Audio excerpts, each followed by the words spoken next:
বৃন্দ আসসালামু আলাইকুম। আজ আমি তোমাদেরকে নিয়ে ইংলিশ বেসিক গ্রামার নিয়ে আলোচনা করব। তোমরা ছোটোবেলা থেকেই একটা ইংলিশ শিখছো, যখন ক্লাস 1-2 পড়ো। আই ইট রাইস, নিশ্চয়ই এটা সবার জানা আছে। আমরা এখান থেকে আমাদের গ্রামারটা শুরু করব। আচ্ছা, আমি লিখেছি আই ইট রাইস। রাইস তো হলো নাউন। নাউন হলে তার আগে আর্টিকেল বসে। এখানে কি আর্টিকেল বসছে? বসে নাই। কেন বসে নাই? কখন কি ভেবেছ যে আই ইট রাইস এর আগে আর্টিকেল কেন বসে না?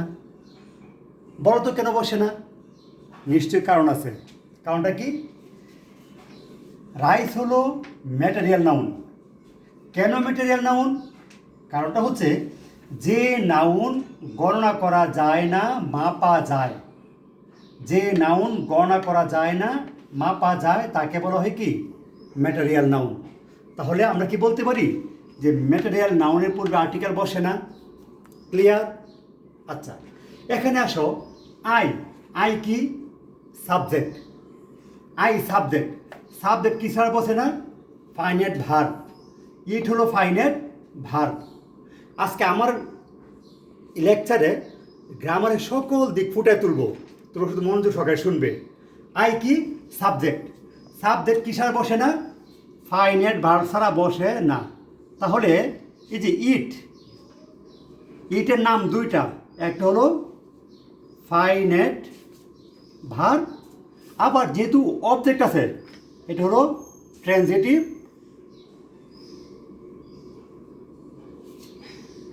ভার্ব। হ্যাঁ, রাইস হলো অবজেক্ট। কেমন? আই হলো সাবজেক্ট। আই ইট রাইস, এখানে আই হলো সাবজেক্ট। সাবজেক্ট এর কারণে ইট হলো ফাইনাইট ভার্ব। আর যেহেতু ইটের পরে আছে রাইস অবজেক্ট, অবজেক্ট থাকার কারণে এই ইটটা হলো ট্রানজিটিভ ভার্ব। তাহলে ইটের নাম কয়টা? এই যে ইট নামক যে ভার্ব, তার পরিচয় কয়টা? সাবজেক্টের কারণে ফাইনাইট ভার্ব, আর অবজেক্টের কারণে ট্রানজিটিভ ভার্ব। এখন প্রশ্ন হচ্ছে, এই যে অবজেক্ট রাইস সবসময় নাউন অবজেক্ট হয়, প্রনাউন অবজেক্ট হয়। তা নাউনের পূর্বে তো আর্টিকেল বসার কথা। এখানে কি আর্টিকেল বসছে? বসে নাই। কেন বসে নাই? আমাকে গ্রামার জানতে হবে। কারণটা হচ্ছে, এটা হলো ম্যাটেরিয়াল নাউন। ম্যাটেরিয়াল নাউনের পূর্বে কি বসে না? আর্টিকেল বসে না। এটা কেন ম্যাটেরিয়াল নাউন? কারণ চাল মাপা যায়, গণনা করা যায় না। যা দেখা যায়, স্পর্শ করা যায়, ঘ্রাণ নেওয়া যায়, স্বাদ নেওয়া যায় এবং মাপা যায়, সেটা হলো ম্যাটেরিয়াল নাউন। তাহলে আজকে আমরা কি এখানে কী পাইলাম? সাবজেক্ট, সেই কারণে এর নাম ফাইনাইট ভার্ব। আছে অবজেক্ট, সেই কারণে তার নাম transitive verb. I eat rice every day. Every day, আমি প্রতিদিন ভাত খাই। আচ্ছা, একটা কথা মনে রাখবে, সাবজেক্ট ভার্ব অবজেক্ট পাওয়ার পর তুমি যা পাও সব হবে অ্যাডভার্ব। বলো কি বলছি? সাবজেক্ট ভার্ব অবজেক্ট পাওয়ার পর, সাবজেক্ট ভার্ব অবজেক্ট পাওয়ার পর বাকি তুমি যা পাবে, সামনে হোক পিছনে হোক, এই সবই হলো অ্যাডভার্ব। তাহলে এভরিডে কি? অ্যাডভার্ব। আচ্ছা, আমরা অ্যাডভার্ব কীভাবে চিনব? আমরা অ্যাডভার্ব চিনব, আমরা যখন কোনো কাজ করি, কাজ করে সময় লাগে, একটা জায়গা লাগে, এবং কাজটা কীভাবে করি একটা ধরন লাগে। বিষয়টা ক্লিয়ার? সময় ছাড়া কাজ হয় না, জায়গা ছাড়া কাজ হয় না, আর কাজটাকে মূল্যায়ন করা হয়, কাজটা কীভাবে করলো। এই তিনটাকে বলা হয় কি? অ্যাডভার্ব। যদি কোনো জায়গা বোঝায়, তার নাম হলো অ্যাডভার্ব অফ প্লেস। যদি সময় বোঝায়, অ্যাডভার্ব অফ টাইম। আর কাজটা কীভাবে করা হলো যদি বোঝায়, সেটা হলো অ্যাডভার্ব অফ ম্যানার। তাহলে I eat rice every day, যেহেতু এটা সময়, তাহলে এটা হবে অ্যাডভার্ব অফ টাইম। আচ্ছা, আমি প্রতিদিন ভাত খাই। কোথায় খাই? বাড়িতে। At home. অ্যাট হোম, বাড়িতে।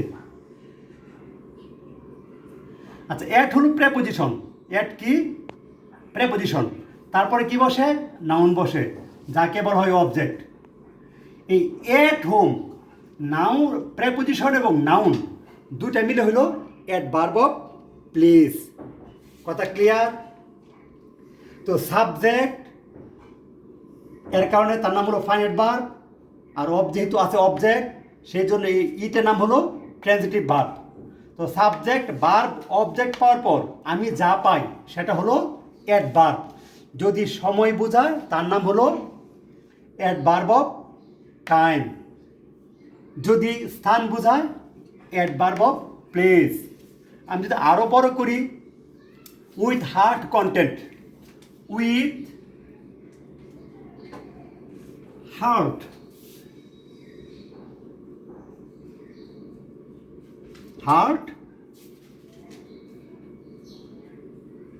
উইথ হার্ট কন্টেন্ট, তৃপ্তি সহকারে।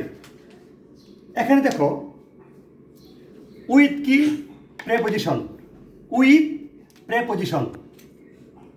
তো মনে রাখবে প্রেপোজিশন কখনো নাউন ছাড়া বসে না। আমি কি বলছি? প্রেপোজিশন কখনো নাউন ছাড়া বসে না। আচ্ছা, আমি তোমাকে একটা কথা বলছি। তুমি যদি দেখো রাস্তার পাশে 1 বছরের একটা শিশু কান্নাকাটি করছে, তুমি কি মনে করবে সে কার জন্য কাঁদছে? নিশ্চয় তার মার জন্য কাঁদছে। তো সিমিলারলি একটা শিশুর মা থাকে, তেমনইভাবে যখন থাকবে প্রেপোজিশন অবশ্যই নাউন থাকতে হবে। তাহলে একটা নাউন, একটা শব্দ কয়টা? 2টা। যদি 2টা হয়, দ্বিতীয়টা হলো নাউন, যাকে আমরা অবজেক্ট নামে চিনি। আর এটা হলো কি? অ্যাডজেক্টিভ। মূলত হার্ট হলো নাউন। মূলত হার্ট কি? নাউন। যেটা আমাদের হৃদয়, আমাদের বুকের ভিতরে আছে হার্ট, আমাদের রক্ত সঞ্চালনে সহায়তা করে। এই হার্ট হলো নাউন, কিন্তু কন্টেন্টও নাউন, হার্টও নাউন। 2 নাউন কখনো একসাথে বসে না। বলতো কি বলছি? 2টা নাউন কখনো একসাথে বসে না। যদি বসে তাহলে প্রথমটা হয়ে যাবে অ্যাডজেক্টিভ, নাউন অ্যাডজেক্টিভ, পরেরটা কি? নাউন। এটার নাম কি? Noun adjective. তাহলে আমি আবার বলছি, উইথ হলো preposition, heart noun adjective, content noun. এই 3টা মিলা হলো আমি কাজটা কিভাবে করলাম, অ্যাডভার্ব অফ ম্যানার। শিক্ষার্থীবৃন্দ, আমি তোমাদেরকে বলছিলাম যে সাবজেক্ট ভার্ব অবজেক্ট পাওয়ার পর তুমি যা পাবে এই সবই হলো অ্যাডভার্ব। আজকে আমার আজকের লেকচার হলো বেসিক গ্রামার। গ্রামারের সকল দিক আমার লেকচার চলে আসবে।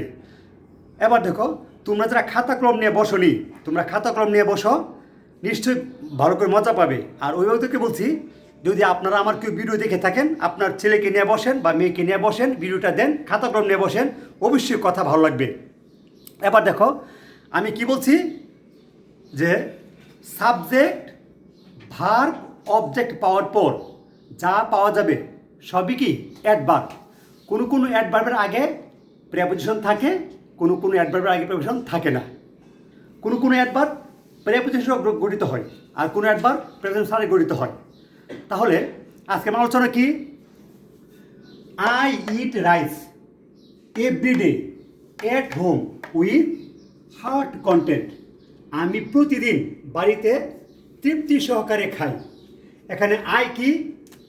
সাবজেক্ট, ইট ভার্ব, তার নাম 2টা।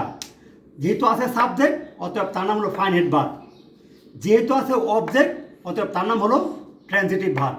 তো সাবজেক্ট ভার্ব অবজেক্ট পাইলাম। এবার যা পাবো তার নাম হলো অ্যাডভার্ব। তো অ্যাডভার্বটা আসলে কি? অ্যাডভার্ব হলো কাজটা কখন হয়, কোথায় হয়, কিভাবে হয়, এটা বোঝানো হয়।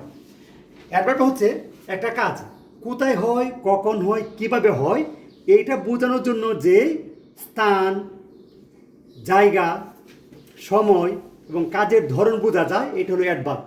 তাহলে আমি ভাত খাই, কখন খাই? Everyday, adverb of time. কোথায় খাই? At home. প্রেপোজিশন এবং নাউন 2টা মিলে হলো অ্যাডভার্ব অফ প্লেস। আবার কিভাবে খাই? With heart content. উইথ হলো প্রেপোজিশন, হার্ট হলো অ্যাডজেক্টিভ, হার্ট মূলত নাউন, কন্টেন্টও নাউন। 2 নাউন কখনো একসাথে বসে না, যেহেতু বসেই গেছে প্রথমটা হবে নাউন অ্যাডজেক্টিভ। ক্লিয়ার? এখন প্রশ্ন করতে পারো যে আই কোন প্রনাউন, আই কোন প্রনাউন। প্রনাউন 8 প্রকার। প্রনাউন মোট কত প্রকার? 8 প্রকার। আচ্ছা, তুমি কখনো শুনছো গরু ছাগলকে বলতে I, we, you, he, she? এগুলো কারা বলে? মানুষে বলে। এই জন্য আই হলো personal number, personal pronoun. I কি? Personal pronoun. কারণ এই আই শব্দটা মানুষ ছাড়া আর কেউ বলতে পারে না, আর মানুষ হলো পার্সন। ক্লিয়ার? গরু, ছাগল, হাঁস, মহিষ, কবুতর এগুলো কখনো I, we, you, he, she এগুলো বলে না। কারা বলে? মানুষ বলে। সেই জন্য I, we, you, he, she, they এরা কোন প্রনাউন? এরা পার্সোনাল প্রনাউন। প্রনাউন কয় প্রকার? 8 প্রকার। আজকে আমার এই প্রথম লেকচারে শুধু এক প্রকার প্রনাউন শিখাইলাম, সেটা কি? Personal pronoun. কোনগুলো personal pronoun? I, we, you, he, she, they. কেন? কারণ এগুলো মানুষে বলে, মানুষ হলো পার্সন, সেই জন্য তার নাম হলো পার্সোনাল প্রনাউন। এবার দেখো হার্ট কন্টেন্ট। কন্টেন্ট কোন নাউন? তোমরা নাউনের প্রকারভেদ অনেকেই জানো। নাউন 2 প্রকার, কনক্রিট নাউন, অ্যাবস্ট্রাক্ট নাউন। তোমরা জেনেছো, আমার এই লেকচার বিভিন্ন ক্লাসের শিক্ষার্থীরা শুনছো। তাহলে যাহা 2 চোখে দেখা যায় এটা কনক্রিট নাউন। যা 2 কানে শোনা যায় এটাও কনক্রিট। যা নাক দিয়ে ঘ্রাণ নেওয়া যায়, নাক দিয়ে ঘ্রাণ নেওয়া যায় এটা কনক্রিট। জিহ্বা দিয়ে স্বাদ নেওয়া যায় এটাও কনক্রিট। আবার ত্বক দ্বারা স্পর্শ করা যায়, না গায়ে লাগে, এগুলো কনক্রিট নাউন। যেমন ধরো বাতাস, এটা গায়ে লাগলো, এটা কনক্রিট। সূর্যের তাপ, এটা কনক্রিট নাউন। বরফ, ঠান্ডা, স্পর্শ করে ঠান্ডা লাগে, এটাও কি কনক্রিট নাউন। আবার চাল, এটাও concrete noun. Boy, concrete noun. Hasan, concrete noun. তাহলে কনক্রিট নাউন কি?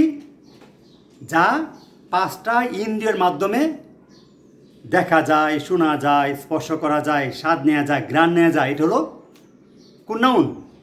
এটা হলো কনক্রিট নাউন। এটা 4 প্রকার, proper noun, common noun, material, collective. আর যে নাউনটা দেখা যায় না, ছোঁয়া যায় না, ধরা যায় না, স্বাদ নেওয়া যায় না, ঘ্রাণ নেওয়া যায় না, স্পর্শ করা যায় না, এটা হলো অ্যাবস্ট্রাক্ট নাউন। এবার দেখো with heart content, abstract noun. Content তৃপ্তি, তৃপ্তি এটা ব্রেন দিয়ে বুঝি। তৃপ্তি হলো ব্রেন দিয়ে বোঝা যায়, এটা ধরা যায় না, ছোঁয়া যায় না, অথবা এটা কনক্রিট নাউন। তাহলে কনক্রিট নাউনের পূর্বে বসছে একটা অ্যাডজেক্টিভ, তার আগে আর্টিকেল নাই। তার আগে কি নাই? কোনো আর্টিকেল বসেনি। তাহলে আমরা কি বলতে পারি যে ম্যাটেরিয়াল নাউনের পূর্বে আর্টিকেল বসে না, আবার অ্যাবস্ট্রাক্ট নাউনের পূর্বে আর্টিকেল বসে না, এটা আমরা বলতে পারি না? তাহলে আজকে আমি পুরা গ্রামারটা আবার খেয়াল করি বলে তোমরা শুনো। I eat rice everyday at home with heart content. আমি প্রতিদিন বাড়িতে তৃপ্তি সহকারে ভাত খাই। এখানে আই হলো সাবজেক্ট, সাবজেক্ট একটা প্রনাউন। কোন প্রনাউন? Personal pronoun. প্রনাউন 8 প্রকার। এটা কেন পার্সোনাল প্রনাউন? কারণ এটা মানুষে বলে, অন্য কোনো প্রাণী এটা বলতে পারে না। I, we, you, he, she বলতে পারে না, তাই তার নাম কি হলো? Personal pronoun. এবার আসো ইট। ইট হলো, যেহেতু তার আছে সাবজেক্ট থাকলে তার নাম হলো ফাইনাইট ভার্ব। যেহেতু আছে অবজেক্ট, অতএব ইটের নাম হলো ট্রানজিটিভ ভার্ব। একটা ভার্বের কমপক্ষে 2টা নাম থাকবে। তো সাবজেক্ট, ভার্ব, অবজেক্ট। অবজেক্টে কোন নাউন? যেহেতু এটা মাপা যায়, দেখা যায়, মাপা যায়, মাপতে পারলেই ম্যাটেরিয়াল নাউন। আর ম্যাটেরিয়াল নাউনের পূর্বে আর্টিকেল বসে না। আচ্ছা, আমরা কখন খাই? আমি কখন খাই? এভরিডে, প্রতিদিন। তাহলে এটাকে বোঝানো হয়েছে সময়। যদি সময় বোঝায় তাহলে এটা হবে এক ভার্ব অফ টাইম। কোথায় খাই? বাড়িতে।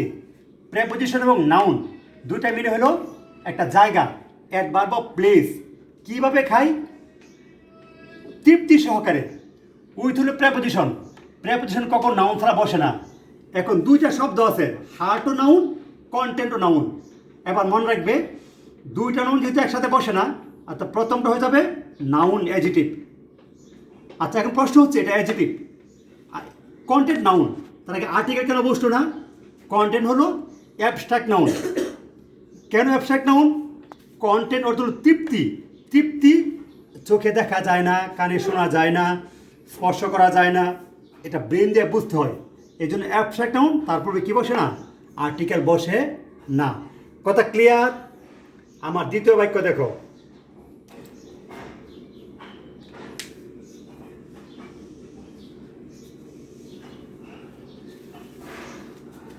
আচ্ছা, এখানে লিখি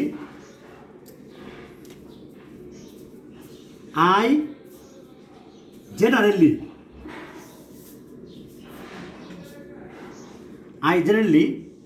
eat the rice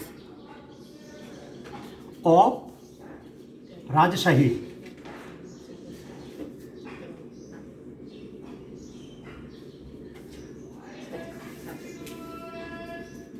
I generally eat the rice of Rajshahi. এবার খেয়াল করো, আই কি? আই হলো সাবজেক্ট। সাবজেক্ট কি ছাড়া বসে না? সেই একই কথা, ফাইনাইট ভার্ব ছাড়া বসে না। তাহলে ইট হলো ফাইনাইট ভার্ব। সাবজেক্ট এবং ফাইনাইট ভার্বের মাঝখানে অ্যাডভার্ব ছাড়া আর কিছুই বসবে না। কথা খেয়াল করো কি বলছি। সাবজেক্ট এবং ফাইনাইট ভার্বের মাঝখানে অ্যাডভার্ব ছাড়া আর কিছুই বসবে না। আমি সাধারণত খাই, কি খাই?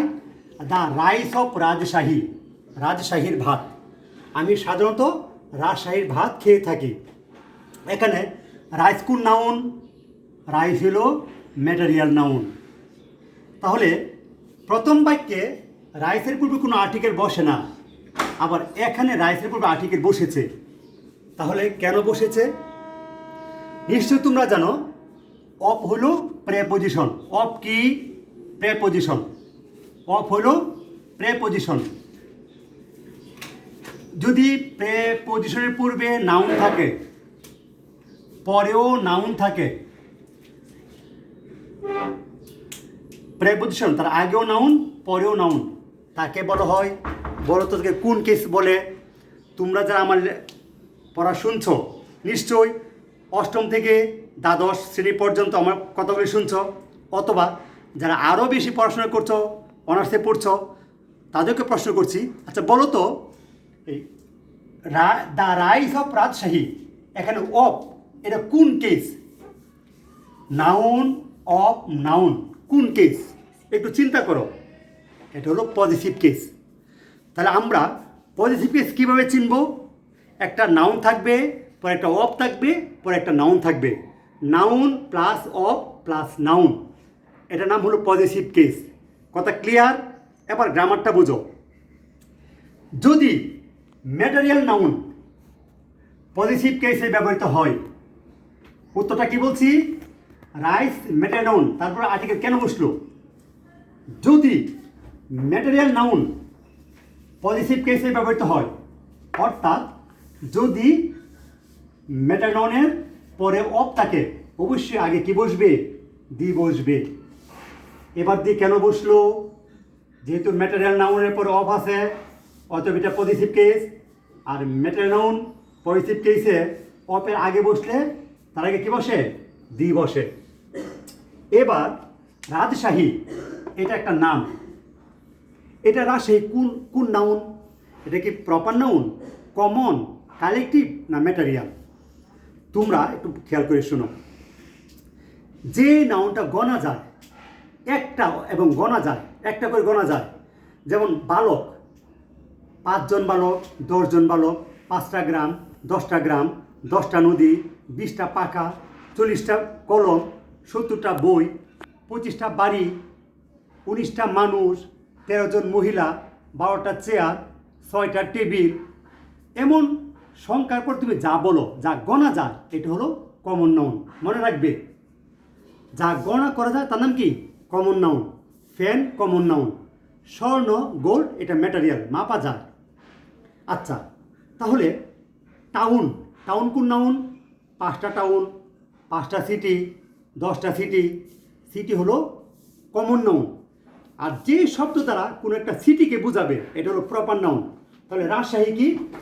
Rajshahi proper noun. Proper noun যদি কোনো জায়গা বোঝায় বা কোনো ব্যক্তি বোঝায়, কামাল, হাসান, রানা, শহীদ, নরসিংদী, রাধাগঞ্জ, আদিয়াবাদ, রায়পুরা, পশ্চিম ব্রাহ্মণদী, পূর্ব ব্রাহ্মণদী, দাসপাড়া, এমন যদি নাম বোঝায়, বাংলাদেশ, সিলেট, চিটাগাং, খুলনা, আমেরিকা, যদি এমন নাম বোঝায় এটা প্রপার নাউন। তার পূর্বে কখনো আর্টিকেল বসে না।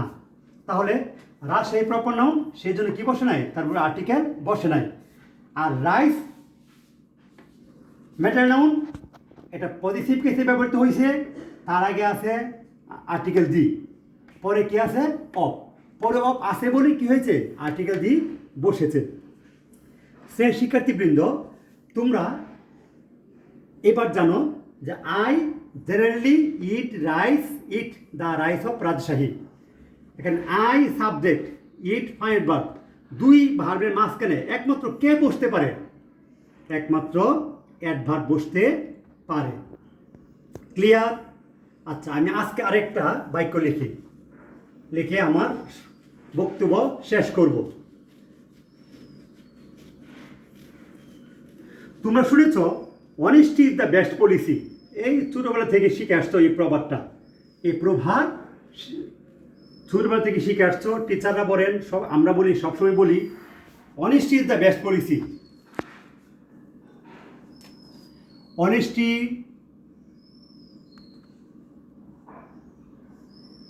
is the best policy. Best policy. আচ্ছা, honesty is the best policy. এখানে অনেস্টি এটা কোন নাউন? আর্টিকেল বসলো না কেন?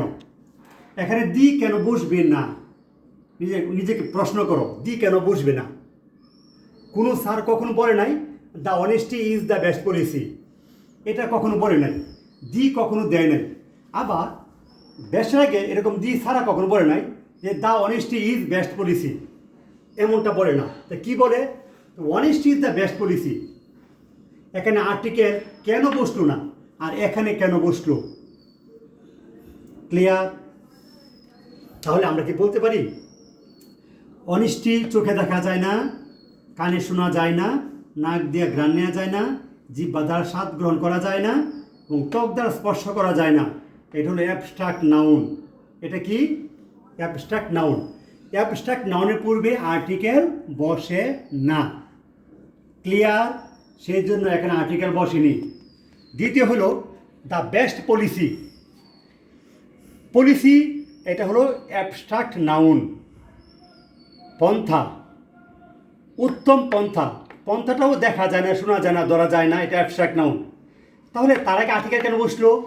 নিশ্চয় এখানে আছে superlative degree, good, better, best. Good, better, best, এটা অ্যাডজেক্টিভ। আর্টিকেল এবং নাউনের মাঝখানে কি বসে? অ্যাডজেক্টিভ বসে, এটা সুপারলেটিভ ডিগ্রি। আর সুপারলেটিভ ডিগ্রির পূর্বে কি বসে? দা বসে। শিক্ষার্থীবৃন্দ, আজকে আমরা একটা বিষয় আলোচনা করলাম। আমার এখন থেকে যে লেকচারগুলি হবে এটা বেসিক ইংলিশ গ্রামার উপর, একসাথে সকল বিষয় হবে। কারণ এখন আর তোমাদেরকে ওই নাউন কয় প্রকার, কোনটার কি সংজ্ঞা, এসব দিয়ে পড়ানো যাবে না। আমার অষ্টম থেকে ইন্টার পর্যন্ত যে কোনো লেভেলের স্টুডেন্ট আমার এই ক্লাস পড়ে মজা পাবে। তাহলে আজকে আমরা শিখলাম যে আই পার্সোনাল প্রনাউন। প্রনাউন 8 প্রকার। আই হলো পার্সোনাল প্রনাউন। কেন? এটা কেবলমাত্র পার্সনেরা বলে, মানুষেরা বলে। I, we, you, he, she, এই জন্য পার্সোনাল প্রনাউন। আর এটা সবসময় সাবজেক্ট হয়। I, we, you, he, she এগুলো কখনো সাবজেক্ট ছাড়া বসে না, এটা একটা পয়েন্ট। আর সাবজেক্ট কখনো ফাইনাল ভার্ব ছাড়া বসে না। তাহলে আই ইট রাইস, ইট হলো ফাইনাইট ভার্ব। এই ফাইনাইট ভার্ব প্রত্যেকটা ভার্ব দুইটা নাম। যদি থাকে অবজেক্ট, তার নাম ট্রানজিটিভ ভার্ব। যদি অবজেক্ট না থাকে, ইনট্রানজিটিভ ভার্ব। আর সাবজেক্ট, ভার্ব, অবজেক্ট পাওয়ার পর তুমি যা পাবা এই সবই হলো অ্যাডভার্ব। তাহলে I eat rice everyday, adverb of time, at home adverb of place, with hard content adverb of manner. Clear? এখন প্রশ্ন ছিল যে রাইসের পূর্বে আর্টিকেল কেন বসলো না? এখানে রাইস হলো ম্যাটেরিয়াল নাউন। আবার দ্বিতীয় বাক্যে the rice of Rajshahi, rice কেন হইলো? দি কেন হইলো রাইসের পূর্বে? Positive case. কোনটা পজিটিভ কেস? অপের আগে নাউন পরে নাউন পজিটিভ কেস, আর ম্যাটেরিয়াল নাউন পজিটিভ কেসে ব্যবহৃত হলে তার আগে কী বসে? দা বসে। দ্বিতীয় প্রশ্ন ছিল অনিশ্চিত দ্য বেস্ট পলিসি, অনিশ্চিত আগে আর্টিকেল কেন বসে নাই? অনিশ্চিত হলো অ্যাবস্ট্রাক্ট নাউন, তার আগে আর্টিকেল বসে না। তো বেস্ট পলিসি, পলিসি তো অ্যাবস্ট্রাক্ট নাউন, তার আগে কেন বসলো? যেহেতু তার আগে বেস্ট একটা অ্যাডজেক্টিভ আছে, এই জন্য আর্টিকেল বসছে। শিক্ষার্থীবৃন্দ, আচ্ছা আমি তোমাদেরকে প্রশ্ন করি, বলো তো দেখি, ভাষা আগে আসছে না গ্রামার আগে আসছে? নিশ্চয়ই ভাষা আগে আসছে। তো যখন ভাষা আসছে তখন জ্ঞানী ব্যক্তিগণ এইভাবে গবেষণা করতেন, প্রত্যেকটা লাইনকে গবেষণা করে করে তারা একটা রূপ দাঁড় করাইছেন, সেই রূপটাই হলো গ্রামার। তা আজকে থেকে তোমাদেরকে আমি ওইভাবে বোঝাবো যে আসলে গ্রামারটা কীভাবে তৈরি করা যায়।